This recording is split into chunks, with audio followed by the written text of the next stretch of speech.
UCF, 3-point favorite against Florida. I can give you about 30 Oh, minutes buddy. on this one. We've got some thoughts. The over-under I have is 1.5 references to KJ Jefferson's last trip to the Swamp.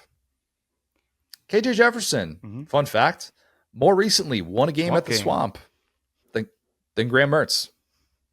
Yep. Think about that. KJ, hey, like, I didn't even have to make that an FBS stat because Mertz was out for the Samford game early in the year that DJ Lagway started, of course. And to be fair, Mertz's losing streak in the Swamp is only at 3 games because he was out for FSU last year. Nonetheless, KJ is favored to go 2-0 in the Swamp. And it says a lot about the current state of things, considering that UCF just got blasted at home by Colorado, and Florida's coming off a bye week, and UCF is a 3-point favorite. That alone is bad optics, okay? And we know, we've talked about this. We're going to ask a question with Danny Werfel as well. But ever since Miami, man, I've been wondering, are these optics about to get worse for Florida? Because you can close your eyes and envision the scenario. UCF is running the ball at will. Florida's down multiple scores.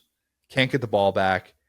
And there's just nothing Florida can do about it. And UCF fans, the same ones who are essentially Twitter Beetlejuice at this point. That's so good. They are. UCF fans are Twitter Beetlejuice. I believe that. You say something related to the Golden Knights of the NHL and they show up. They flock, man. It's like if you have sugar in the backyard after 6 o'clock. It's like, man, those bugs, they're going to swarm. It's the most they're on southern it. thing I've They're ever ready heard to go. say. It took me a minute to pick up on that right? one. Sometimes if you're like doing a little bit of the basting, you're doing some of the barbecue sauce, and then you very quickly realize like, oh, I better not leave that out there or else that thing is going to get attacked. If you know, you know.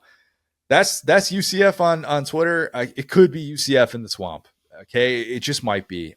Maybe we're seeing all of this black and gold. We've got fake national championship banner hanging somewhere, something like that. Florida boosters are among those filing out of the stadium, and there's just this collective sense of how did it get this bad? That can happen. That can definitely happen. And even after the Colorado loss, I mean, which they finally show some chinks in the armor with that ground attack, the 4-headed rushing attack that UCF has. They still have the best non-Service Academy rushing attack in America. Florida, even after the Mississippi State win, is still allowing 231 rushing yards per game against FBS competition. I would love to know, and there's no answer to this, but I'd love to know how much Ron Roberts, Austin Armstrong, the Florida co-defensive coordinators, assistant to the regional coordinator, whatever you want to call it. I'd wonder how much they texted with Robert Livingston, who's the emerging Colorado defensive coordinator. Much improved they are on the defensive side of the ball. They deserve a lot of credit for that. I wonder how much they texted him to be like, hey, what'd you guys do? How exactly did you stop the run? I've heard good things about this concept of like stopping teams that just want to run it down your throat, but like, how do you guys go about that? What do you guys put in the werewolf? Do you have assignments? Like, is that on third down? Yeah. Do you guys do like positions, or you just kind of throw them all out there? Like, let's draw them up on the whiteboard. Coverage. Like, what do you do? Yeah.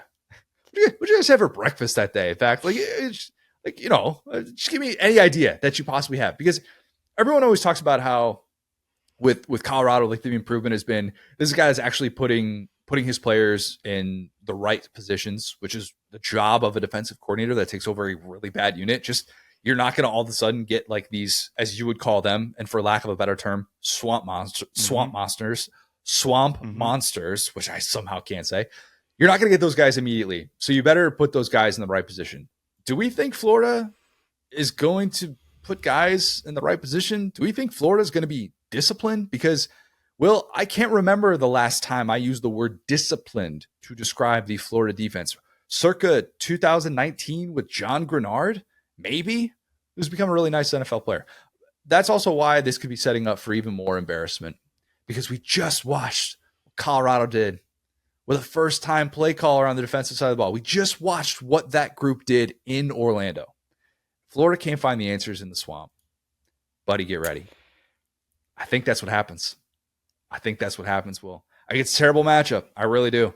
I don't anticipate it being as lopsided as Miami was. I'm going UCF by 2 scores. Give me UCF 35, Florida 24. Yeah, man. I mean, this is just such a uniquely entertaining game for so many reasons, right? I mean, the last time, again, guys, I've said all I got to say about Florida. I really am not turning the knife here. This is real. Like the last time, They know. They know, Will. Was I wrong? I'm just saying. I'm just saying. Was I wrong? Because here we are. And so, point being, last time we were at, quote unquote, the bottom was a bowl game against UCF in the Gasparilla Bowl in 2021. And, it was okay. Well, Dan Mullen was the problem. He's a loser. We're going to get him out of here. We're going to bring in a serious adult, Billy Napier. No matter what happens in this game, you can't let go of Billy Napier after this game. Specifically, you got to give him at least another week because you can't let UCF have that over you because they will hold that for the rest of their lives. Forever. People will put on their gravestones, down the street from you in Osceola. Well, we still beat Florida in 2024 and got Billy Napier fired. Do not fire him after this game. That's the advice I'm giving you as an SEC fan here. Okay? So that being said, we haven't even talked about Gus Malzahn coaching in this game yet. Gus Malzahn is a cocktail napkin guy who comes up with some of the strangest play designs you've ever seen in your life. And those plays are almost exclusively run plays or plays that look like runs that end up being passes. And that's kind of a nightmare. Like if you said, I have to draft a head coach to play against this Florida team, that head coach is the one you should probably be worried about. The quarterback you should be worried about, pretty close to KJ Jefferson. Yeah, you'd obviously take like a Cam Newton or something. But in terms of what UCF was able to get, KJ Jefferson's as good as you're going to get for a quarterback to play against this University of Florida team. I don't like how close Cam Newton and KJ Jefferson were without a negative in between that. I had a visceral reaction to that. I did not like that. Yeah, it was well, not as close as he was pain starting a quarterback for Florida. But anyway, so point being, I am very interested by this game because it really will. I mean, we did the Mississippi State game. I said, guys, it's so early in the season. Like, it just doesn't make any sense to fire a head coach after this. And I was kind of kidding, but it's like, it's real. I mean, you got boosters, you got people, you got stadium signage, you got to. I'm not even kidding. Like, it's just, so I'm not going to sit here and doom and gloom for the rest of the season about Florida. That being said, you really are going to know a lot, actually, because Gus, it's like playing a service academy. And Gus's teams can also be considered as service academies. You need to fully lock in for an entire game because you're like, is that an up back? What position? JJ Pegues is in this game. What's he doing up there? Like they need to maybe they fire one of these co-defensive coordinators just so they got one voice on the sideline against Gus Malzahn going, watch for KJ here. The kicker is in at wide receiver. I don't know what's going on.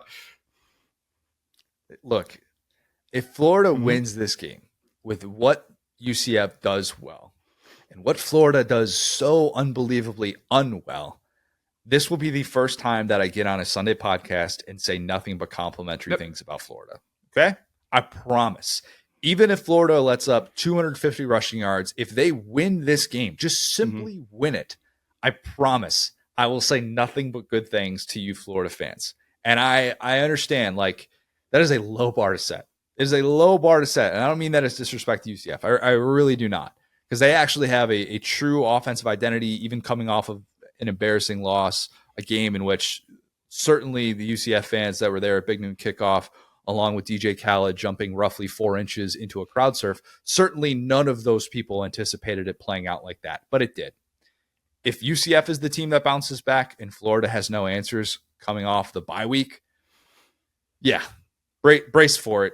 Sunday's going to be a rough one. You talk about not wanting to be hungover at a theme park. You're not going to want to be hungover listening to this podcast. I have a legitimate question for you. This is not a joke. There is not a way that Florida can play and lose to UCF outside of like the most egregious officiating error at the end of the game you've ever seen that Florida fans feel good about this. The only thing, if DJ Lagway comes in for an injured Graham Mertz and it's a 42-41 shootout that goes down to the wire and Lagway just balls, that's about the only thing. We're not talking moral losses. We're talking about not feeling just like total death after a loss. I think that's about it. Now, if they, like, what if they hold UCF to like 115 rushing yards and they win in like a 17-14 game or something like that, and their defense shows a pulse. Well, we're talking about losses, I guess. So if they lose a 17-14 game in which they do that, maybe. But even then, man, it's still like that's your building, and you're now 0-3 in there against like actual. And this goes into why Gus Malzahn is such a nightmare matchup, right? Because he can get blown up by Colorado. He did last week. That's kind of the funny part. You talk like my buddy Brady that went to UCF was at that game, and we were like texting him like, "Please go home. We're worried about you. It's hot outside." And like they got smoked last week by Colorado, who we've talked about their depth issues. You can't have Deion Sanders look significantly more prepared than you, and that was in Central Florida. I think he might just hate the cold. That's my conspiracy theory about Deion Sanders. We didn't factor in that he was going to Florida for this one. So point being, watch out. You know, if Florida hires him, buddy, he might just win a natty there. But point being, games played in Florida, he's awesome. So point being, I think that's the thing about Gus Malzahn is he can very much be had. We've seen it over and over again. So really, it's choose your own adventure here. If your team is ready to go, if they're prepared to play against a service academy for like a half, TCU would disagree with that. You need to play a full 60 minutes against UCF. But if they're prepared and they really start to kind of impose their will on UCF, Gus will make some really questionable calls. He will fold, especially like if you guys haven't been watching Gus, it's even crazier at UCF. He's losing to like Navy and Tulsa now. So point being, like that's like it could be that. So point being, like I think this is going to be a fascinating matchup just for lots of reasons. And I think that Florida obviously has already kind of, I think, turned the page on this. But you always are kind of looking across the aisle to the FSUs. Pretty easy to do that here. The Miamis, not so easy right now. The UCFs. And if they beat you, you got to start talking about Big Four because now you've seen your own 2 in your last 2. You've got to win this game if you're Florida for pride's sake, for no other reason. Just go back to when Scott Strickland set up this 2-for-1, this 2-for-1 that was so hotly debated. What should UCF accept? Should they, demand to be treated like a big boy program? And that obviously that was well before they joined the Big 12. But like, just go back to that and tell a Florida fan, hey, in this one of these home games that you're going to host, you're going to be a dog. And UCF is not going to be in national championship contention. They're going to be coming off of a blowout loss to a 4-win Colorado team. Don't forget who that deal was made with. That's why we play the game. Tennessee athletic director, Danny White. He is just looking over your shoulder like he might be in UCF gear for that game. So the point being, I will say, you picked UCF. I will also pick UCF. I think this is going to be a high-scoring, fun game. I'm going to pick. I hope so. Yeah, I hope so. Late too, like 7:45 kickoff. And that's a super late one. Maybe some potential Pac-12 after dark vibes. I'm going to say 48-42 in that I don't trust either of these teams to really like make a field goal, let alone try one. So I think it's just going to be back and forth and back and forth. Missed extra point to get to 48. You see it. Okay. All right. I like that. That works.